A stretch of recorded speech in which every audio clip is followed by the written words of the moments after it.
Okay. Thank you, everybody, for coming tonight, for participating. We are continuing our shiur on Tefilah. While last week we discussed the the sentence of Baruch Shem, tonight we're going to continue with a bit of a jump after Kriyat Shema. And we're going to jump to Emet V'Yatziv.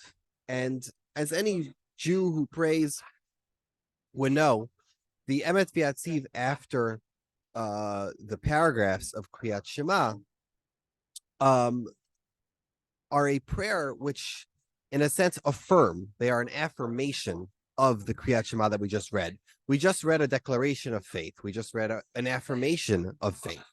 And we just read words of Torah. So Emet V'Yatziv, this prayer known as Emet V'Yatziv, goes back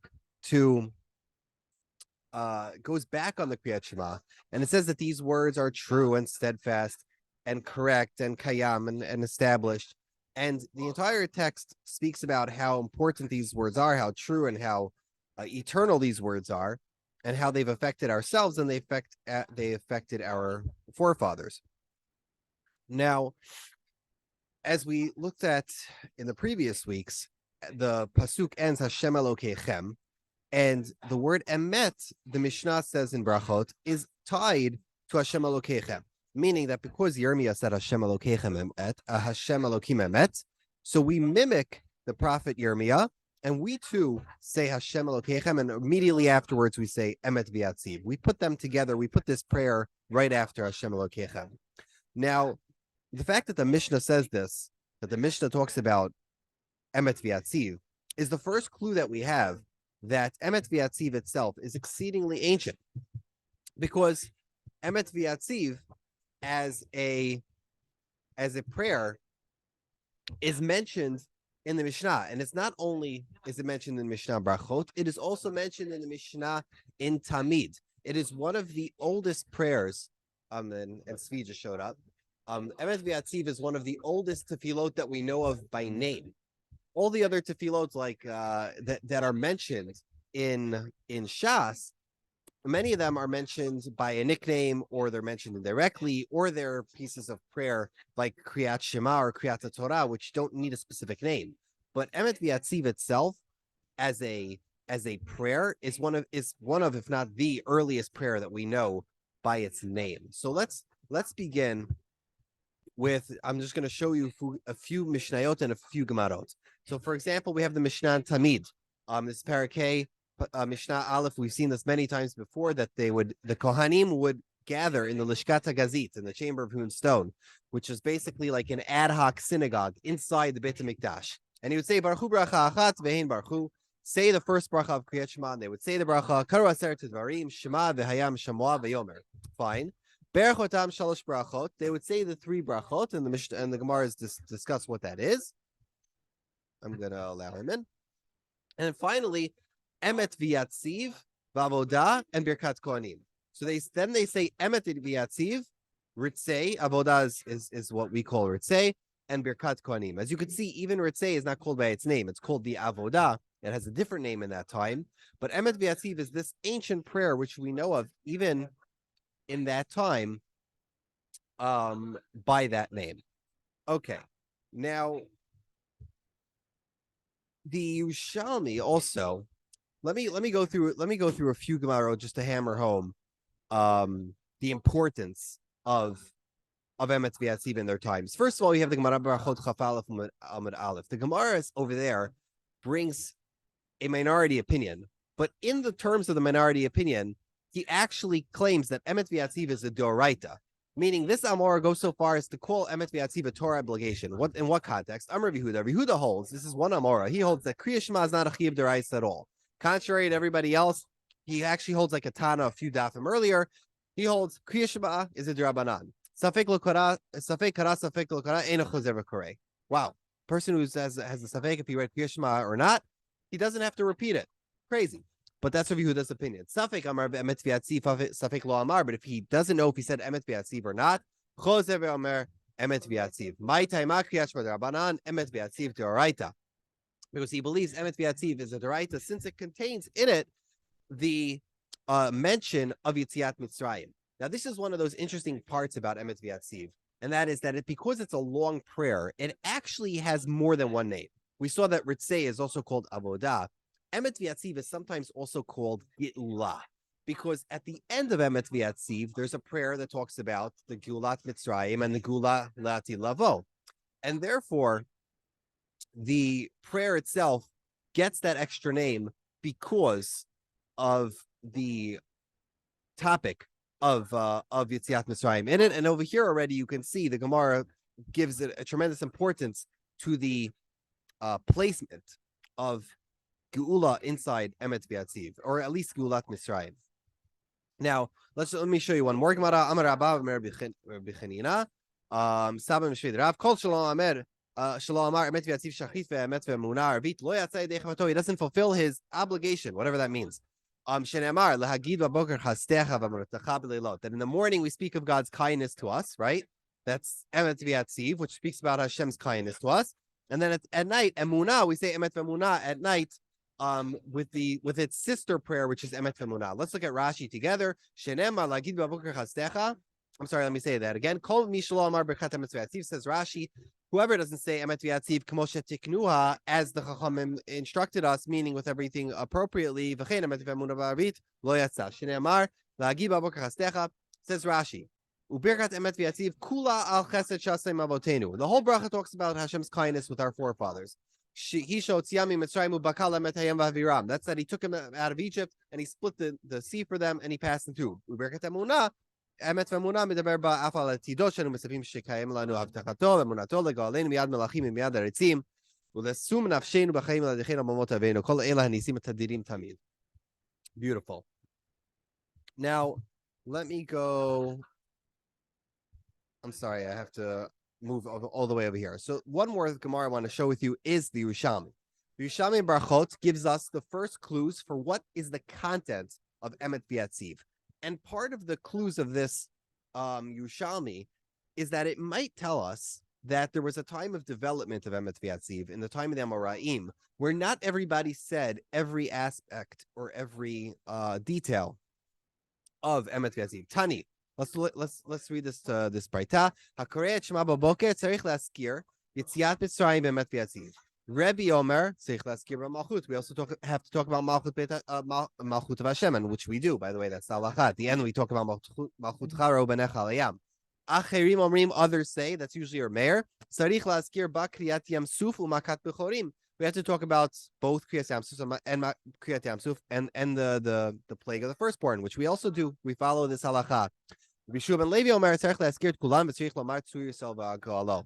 Rishu ben Levi says, let's do all of them. And the Chatima, what is the close of Emet V'Yatziv? Not as we have it in the Bavli version, Baruch Hashem Gal Yisrael, but the Yerushalmi version was Baruch Hashem tzur yisrael v'agalo. And this is one of the great ways to differentiate the manuscripts when we find manuscripts in the Karagniza. To differentiate between ones that follow the Babylonian school and the ones that follow the Yerushalmi school, you just look at the end. And if the end of the Emet V'Yatziv says Baruch Hashem Tzur Yisrael v'Goalo, you know that it's a Yerushalmi script. Okay, now let's imagine for ourselves, in order to understand the importance of Emet V'Yatziv, we have to take a bit of a time machine back into the Lishkat HaGazit, right? We discussed that in the temple, there was an ad hoc synagogue, and in there the Kohanim would congregate once a day to officiate a kind of short liturgy. Now, if you look in the let me backtrack. According to some scholars, this Tefilah of Emet V'Yatziv can tell us a little bit more about the earliest history of Tefilah itself and the earliest history of the Beit HaKnesset itself. And I'm going to elaborate now. First of all, let's try to imagine an Ismail Bogan, Rabbi Professor Dr. Ismail Bogan, who wrote this famous sefer Tefilah B'Yisrael.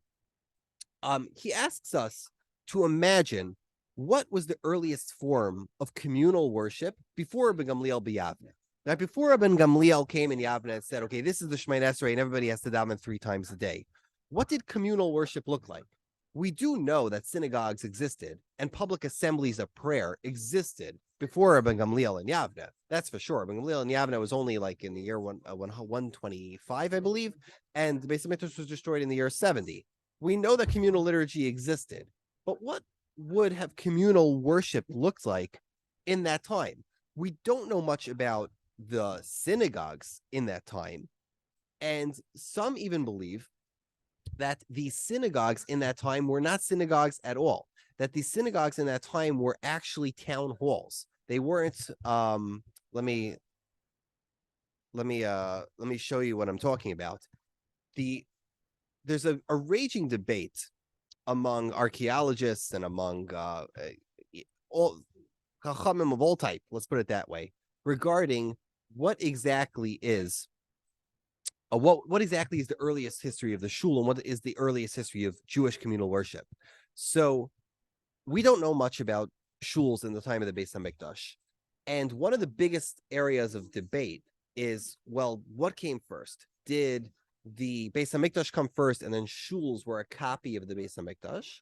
Or did the shuls come first and the Beis Hamikdash, or the shul inside the Beis Hamikdash, was a copy of Batei Knisiot, which were communal worships that were born outside of Eretz Yisrael? Maybe the whole idea of a Beit HaKnesset existed in Bavel, and that was later brought to Yerushalayim. You understand? Either the Beit HaMikdash was the model for the Beit HaKnesset, or the Beit HaKnesset was an innovation outside of Yerushalayim, and it was brought to the Beit HaMikdash, and it infected, so to speak, the worship inside the Beit HaMikdash as well. So this is a piece of archaeology I always like to share. This is called the Theodotus inscription. This was found in a cistern, and there's an archaeological excavation in Yerushalayim like 100 years ago. And they found this tablet in this cistern. It was like thrown away with a bunch of construction material from literally 2,000 years ago. And this inscription tells us a whole lot of things. But one of the most important things is that this is a plaque for a shul. And it says, this is from like before the Churban Abayis, right before the year 70. Theodotus, son of Vetinus, this is Todos Ishromi. Anybody who's familiar with the Gemara might recognize this as Todos Ishromi. Theodotus, the son of Vetinus, the priest and the head of the synagogue, who's the son of the head of a synagogue and the grandson of the head of a synagogue. He built this synagogue for the reading of the law and for the teaching of the commandments, right? For Kriyas HaTorah and for Limud HaTorah, as well as for the guest room, the chambers, the water fittings, and an inn for those in need from abroad. The synagogue, which his father founded with the elders and the Simonides, right? The family of the Shimonis. This is incredible. This means that in the time of the first Beis Hamikdash, there was somebody who built a shul, and not just him. His grandfather had also built a shul, a Beit HaKnesset, I should say, a synagogue, and this was an established public assembly place. As you can see, it's not just a place where they pray. It's a place that has an inn. It's a place that has guest chambers. It's a place that has water fittings. They did teaching there. They did davening there. So clearly, the Beit HaKnesset was an assembly place, literally Knesset, huh? To me, sounds like a Chabad house.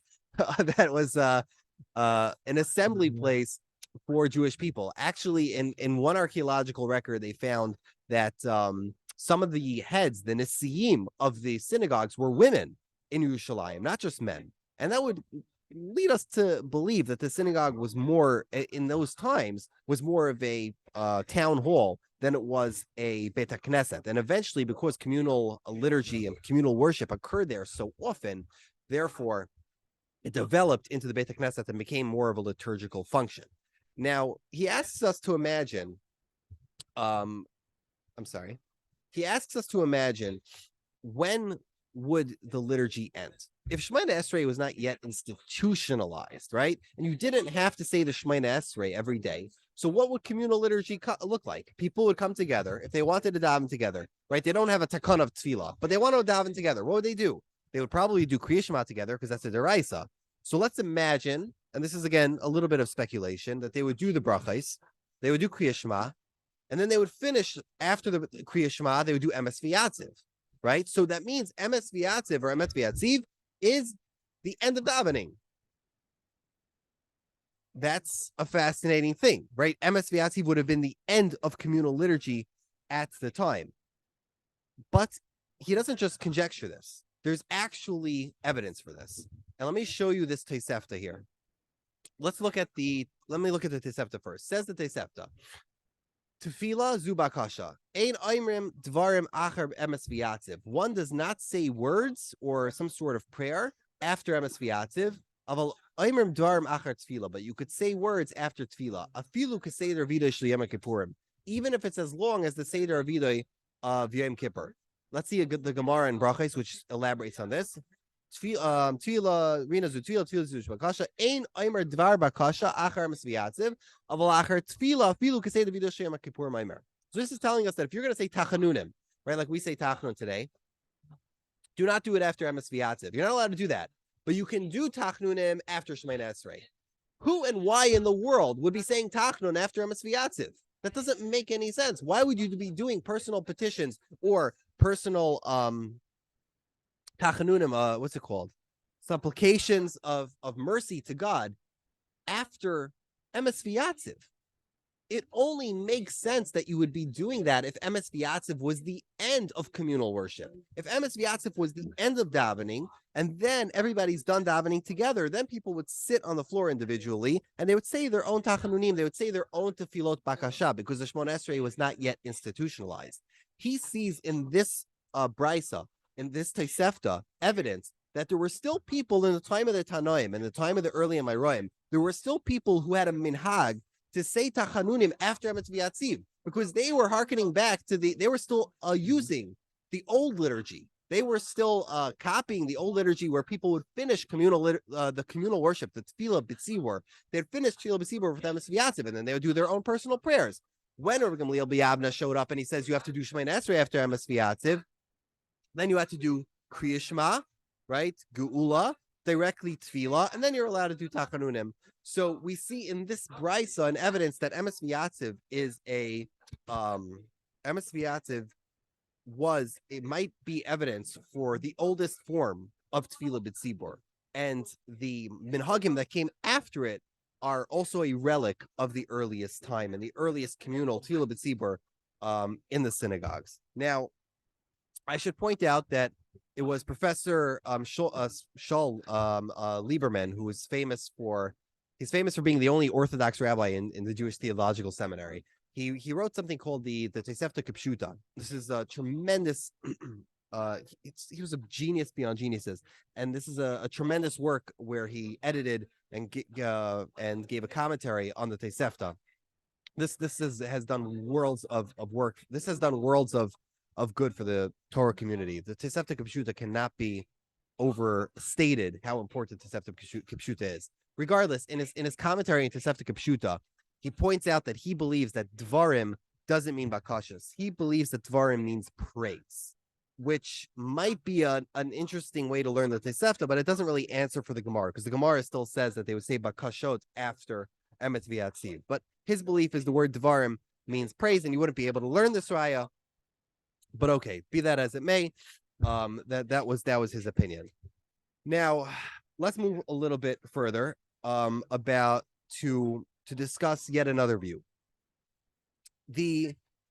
Previously we were discussing how Elbogen wants us to think about the earliest history of Emes V'Yatziv, but he believes, because he's a philologist and he's very used to dissecting Tefilah like a literature and reverse engineering it and finding the earliest versions of it, and he is so adept at multiple variations of texts and reverse engineering texts. His opinion was that there's no way that Emes V'Yatziv, the way we have it today, is similar to the Emes V'Yatziv they were saying in the Beis HaMikdash. He just doesn't find that believable whatsoever. Perhaps, in his view, perhaps it didn't even contain all of the things that the Yerushalmi instructs, like Makat Bechorot, Malchut, Yitziat Mitzrayim. He believes that it must have been much more primitive, and it's super unlikely that Emet V'Yatziv in their time was similar to the Emet V'Yatziv we have today. He believes it was probably shorter, probably more simple. Now, Rav Yosef Heinemann in his Sefer Tefilah B'Tkufat HaTanaim disagrees. He believes that if you look at the form of it, the form of Emet V'Yatziv would suggest that, and I don't want to get into the technicalities, but it would suggest to him that the current form that we have of Emet V'Yatziv is very similar, could probably be very similar to what they had in the time of the Beit HaMikdash. He sees Emet V'Yatziv as almost a prototypical type of tefillah from the Batei Knisiot, from the early houses of communal worship. And in his opinion, remember I asked earlier which came first, the Beit HaKnesset or the Beit HaMikdash. His opinion is that the communal worship of the Beit HaKnesset, these types of tefillot, let's leave the building aside, right? Let's take the physical brick and mortar building aside. The idea of having prayers like Emet V'Yatziv, which are designed for Tefilah B'Tzibor, which are designed for a place, whether it's a field, whether it's a Beit HaKnesset, whether it's somebody's house. The idea of these tefillot, which were designed for Tefilah B'Tzibor and which became known as like tefillot Beit HaKnesset, he believes that came, that was birthed externally to the Beit HaMikdash, and it infected the Beit HaMikdash later. Why? He says, well, think about it. The only times we find communal liturgy in the Beit HaMikdash is very rare. We find it one time in the day by Lishkat HaGazit, and basically no other time. The Anshe Ma'amadot would do it outside. The Anshe Ma'amad would do it outside of the Beit HaMikdash. Once in a while, you would have a tefillah for Ta'anit. Once in a while, you'd have a hakel, but really a communal liturgy in the sense that we know of it today, and in the forms that we know of Tefilah B'Tzibor today, Shemoneh Esrei, etc., you really don't find very much of that in the Beis HaMikdash. It's mostly carbon-centric. If it was born in the Beis HaMikdash, we would see much more Tefilah B'Tzibor in the Beis HaMikdash. But what do we see? We see karbanos, a shiur from the Leviim, and more karbanos, and more avodah, and all sorts of things that have to do with temple worship. We don't see a lot of liturgy. He believes that the tefillahs of the Beis HaKnesset were born outside, the tefillahs of communal liturgy, the prayers of Tefilah B'Tzibor were born outside the Beis HaMikdash, and they later infected, so to speak, to the practice in the Beit HaMikdash, and communal liturgy was also brought into the Beit HaMikdash, meaning that originally avodah was the most important, and the worship of the karbanot was most important, and then the tefillot of the Am became an integral part of the avodah in the Beit HaMikdash as well. That's just to say it in more religious terms. Now, if you think about this, most of the Rishonim assume that the reason Emet V'Yatziv, as we know it, doesn't begin with Baruch Atah Hashem is because it's Smucha Lechaverta, right? You have the first two brachot, Baruch Atah Hashem Elokeinu Melech Haolam, Yotzer Or V'Orei Choshech. Then you have Ahavat Olam, which continues. It doesn't begin with Baruch Atah Hashem. You put Kriyas Shema in the middle, and then you continue Emet V'Yatziv. Why doesn't Emet V'Yatziv start with Baruch Atah Hashem? Well, say the Rishonim, like the Rashba and others, well, it's a bracha Smucha Lechaverta. It's connected to the previous brachot beforehand. Now, that's a little bit shver because Kriyat Shema breaks in the middle. But if you think about it, once you understand the background of Emet V'Yatziv and all the information we have about it from all the various Braitot and Gemarot, once you stop and think about it, what makes more sense is that the reason Emet V'Yatziv doesn't begin with Baruch Atah Hashem is because it predates the rules of Bracha Smucha Lechaverta. Meaning, Bracha Smucha Lechaverta is a rule developed in the time of the Tanaim, well, the later Tanaim, while Emet V'Yatziv most likely is a tefillah that predates them. And it's most likely a tefillah from the assemblies of worship before the fall of the Beit HaMikdash and before the turn of the millennium. Now, it's fascinating to think about the tefillah as a social construct, to think about it as a tefillah which became so standardized. When we look at the earliest manuscripts that we have of Emet V'Yatziv, whether it's the Talmud, the version of the Babli, the version of the Yerushalmi, almost all of the versions that we have of Emet V'Yatziv are identical with what we have today. Meaning, if you open up a siddur of Amram Gaon, or you open up a siddur of the Rambam, you open up a siddur from 2024, Emet V'Yatziv is basically the same prayer. There's a word here, a word there, Tzureinu, Yotzreinu.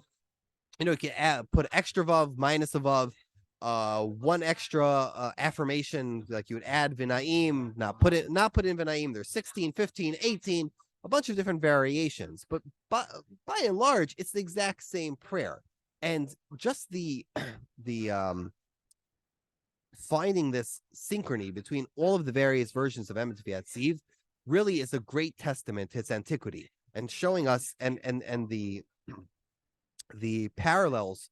That's not the right word for it, but the fact that so many of them remain the same and so many of the earliest versions are so similar would be a great testament to how early and how authentic the version of Emet V'Yatziv today that we have today is. Now, we should spend a little bit of time on the theme of it. Again, the theme of it is Emet, is the truth of God and the truth of His Word. And we're going to discuss a little bit more of this in a few minutes. But for now, I want to discuss with you the history of Emet V'Yatziv as it was known in medieval times. So I did mention that Emet V'Yatziv, most of the versions are exactly the same, right? Now, the one major difference, like really major difference of all the versions of Emet V'Yatziv that I found is in one version of the Bavli version, where if you look in Machzor Vitri, Rashi school has a sentence in Emet V'Yatziv that nobody else has. And I was very confused when I first learned about this. I'm like, where does Rashi get this from? And today I was looking through the Cairo Geniza online, and I finally found one manuscript, which is in the Elkin Nathan Adler collection, that has this sentence that Rashi has, and it's a Bavli version. As you can see, it starts Emet V'Yatziv Nachon V'Kayem V'Yashav V'Na'aman V'Ahu V'Chaviv V'Nachmad. Right, the Yerushalmi version is very similar. It just doesn't have 15, so it's basically the same prayer. But if you look deep in, right, and I'll show you on the second page here where my mouse is. La'ad u'la'olme olamim Moshe chasto liodav v'tzitkato le'yoshrei lev. That's this Yishrei lev. Sorry, this is the sentence that Rashi has in Machzor Vitri. I never found it anywhere else, but boom, here we have it. Hundreds of probably 200 years before Machzor Vitri, somebody also prayed this way. And I couldn't find an identification for this manuscript, like what kind of what's it called, the paleography. I couldn't figure out what the handwriting was, where it comes from, but there is an earlier makar for this version, and clearly it was lost to time. Now, let's discuss. I should have made a chart for this, but okay. Let's discuss the history of Emet V'Yatziv as it was known in the time of the Rishonim. So we just discussed what we know as fact, right? What we know as fact about Emet V'Yatziv is that it's roughly about as early as the second Beit HaMikdash.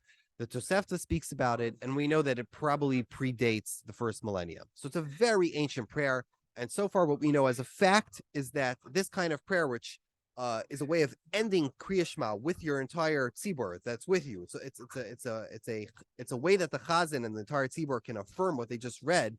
This prayer is emblematic and a stereotype of this early communal prayer. That's what we know as a fact. Now, how about legend? How about the things that we don't know as a fact, but were brought to us down from tradition? So there's no less than 5, maybe 6 traditions as to who wrote Emet V'Yatziv. And I'm just going to mention a couple of them to you now.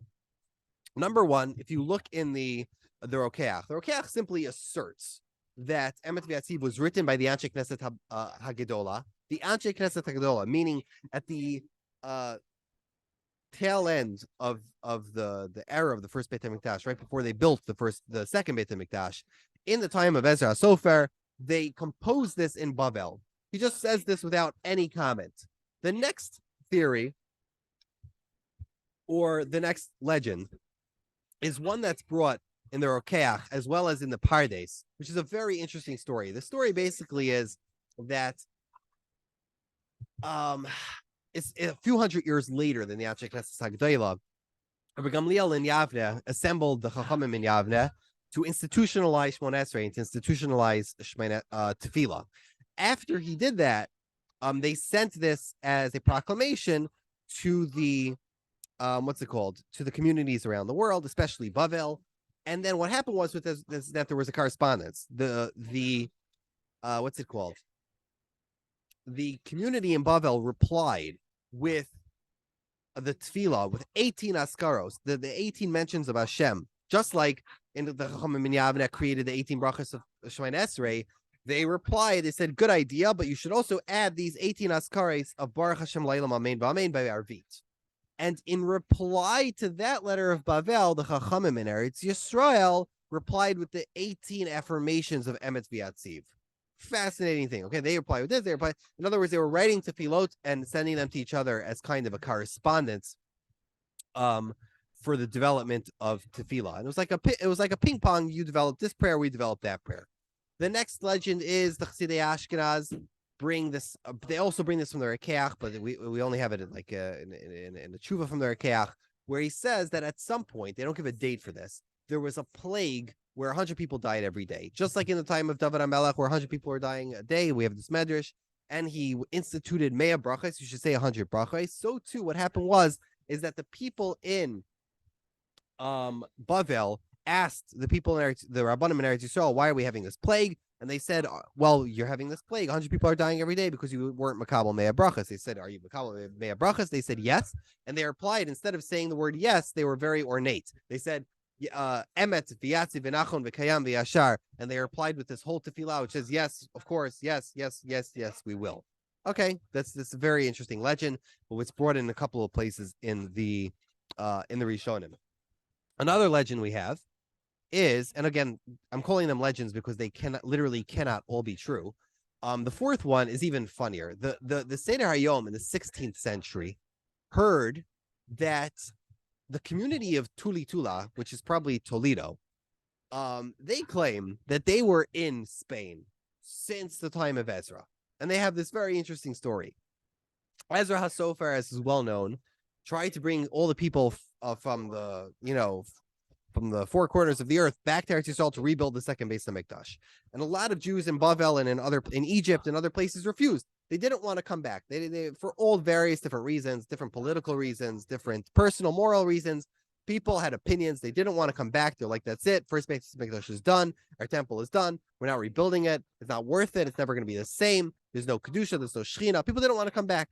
So Ezra HaSofer, according to this legend, sent a letter to the people of Toledo asking them to return. And they demurred. They said no. They said, we're not coming back. Why? Because I don't remember the exact reason. They said, yeah, if we go back, the second Beis Hamikdash is also going to get destroyed. We're not going back. So as a gesture of piety and as a gesture of goodwill, they composed the prayer. They composed the Tefilah of Emet V'Yatziv V'Nachon V'Kayam V'Yashar to prove to Ezra HaSofer that they were God-fearing Jews and that they we're not going to go off the derech. And even if we're all the way out here in Spain and Toledo, we're still gonna we are still going to fear Hashem, and we don't need Eretz Yisrael. We don't need to be in the Beit HaMikdash.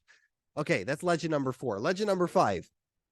In next week's parasha, Parashat Pikudei, the Midrash says that after they were finished building the Mishkan, and I'm sorry I didn't have more slides to show this timeline. After they were finished building the Mishkan, the Midrash says in Bamidbar Rabbah, the Jews, they found 1,775 shekalim were missing from the cheshbon. They did an audit and they realized, oh no, there's 1,775 pieces of gold missing. What happened? So they launched an investigation, an audit, and the first thing that happened, according to Midrash, was that Moshe Rabbeinu was blamed. He stole from the temple, from the Mishkan treasury. Must be him. There was no auditor. Must be him. Then they found Moshe Rabbeinu was given Ruach HaKodesh, and they discovered that it was the 15 Vavei HaAmudim, the 15 hooks for the Amudim inside the Mishkan. The gold that they had misaccounted was used for those 15 Vavei HaAmudim, the 15 hooks of the Amudim. So according to the Da'at Zakenim, the Baalei HaTosafot on Chumash, they have a legend that when Moshe Rabbeinu was exonerated for this chashash, for this allegation, Moshe Rabbeinu then wrote the 15 affirmations of Emet V'Yatziv, the 15 affirmations of Yishtabach, and I think 15 Shir Amalot, all different. I wish I could look it up now. Sorry, I don't have a Da'at Zakenim right next to me. But essentially, Moshe Rabbeinu composed Emet V'Yatziv. So we have time of Moshe Rabbeinu, we have the time of Ezra HaSofer, we have the time of the Beis HaMikdash, we have the time of the Chachamim in Yavne, we have an anonymous time, and an entire spectrum. So now, there's we have to look at this critically. First of all, obviously, not all of these legends could be accurate because they can't all be true at the same. They can't be all historical at the same time. There's a difference between truth and history. They cannot be all historical. Second of all, the numbers vary greatly. A lot of the Rishonim have they had a girsa of 15. They had a girsa of 15 in Yishtabach, 15 praises in Yishtabach, and 15 Emet V'Yatziv affirmations Emet V'Yatziv. Other Rishonim had 16. Other Rishonim had 18. So you have multiple different versions, and some don't work with some of these stories. Especially, let's say you have the Vavei Hamudim. We know there are only 15 Vavei Hamudim. So if you have 18 affirmations in Emet V'Yatziv, this story simply doesn't work for you. But lastly, what's most important is if you look past the myth, you look past the legend, and you look at what the common denominator is between all of these different traditions, there is a common denominator, and that is that in the medieval times, people sincerely believed that Emet V'Yatziv was written in a very ancient time, meaning they believe that it's an exceedingly ancient tefillah, an exceedingly ancient prayer, and for that reason, they were willing to attribute it as far back as Moshe Rabbeinu, as far back as Ezra Sofer. They saw no problem with it. They looked at it and they're like, hey, what's it called? This language is ancient. The ideas in here are old. It must be extremely old. I saw was it in one of the Rishonim says, I think it was in the Chasidei Ashkenaz. They say, well, it says V'Yatziv, and so that's in Aramaic. That must have been done in Bavel, because in Eretz Yisrael they didn't speak Aramaic, which again is historically not true. In Eretz Yisrael they did speak Aramaic for a long time. But we do see that they believe that it was very, very ancient, and also that they believe that it was written by a single authoritative body. Meaning, just from looking at Emet V'Yatziv as a tefillah, it appears not that it was written by multiple people among multiple times. Like if you look at Nishmat Kol Chai, right? You take a tefillah like Nishmat Kol Chai. You could take a tefillah like Shmona Esrei, which has multiple components, and you could make an argument that multiple parts of Shmona Esrei, or different parts of Nishmat Kol Chai, or different parts of benching were written by different people. But you can't really say that with Emet V'Yatziv. Emet V'Yatziv, just by the look of it, A, it looks extremely ancient, and B, it looks like it was written by a single person or a single authoritative body. That's just the impression they had in medieval times, and also that it's deliberate. It was done for a deliberate purpose. It didn't happen by accident. It wasn't a piyut, it wasn't a chant, it wasn't a litany, it wasn't some popular thing that got strung together. Emet V'Yatziv is a composition, and they were well aware that it was an early composition and an early form of tefillah b'tzibur. Okay. Lastly, one of the important things we're going to have to see, at least for next week, is that the typography is actually really important. Usually you open a siddur and you don't think about how they space out paragraphs. But when you look at Emet V'Yatziv in many early sidurim, it gives you a hint as to how people thought about Emet V'Yatziv and how it was broken up.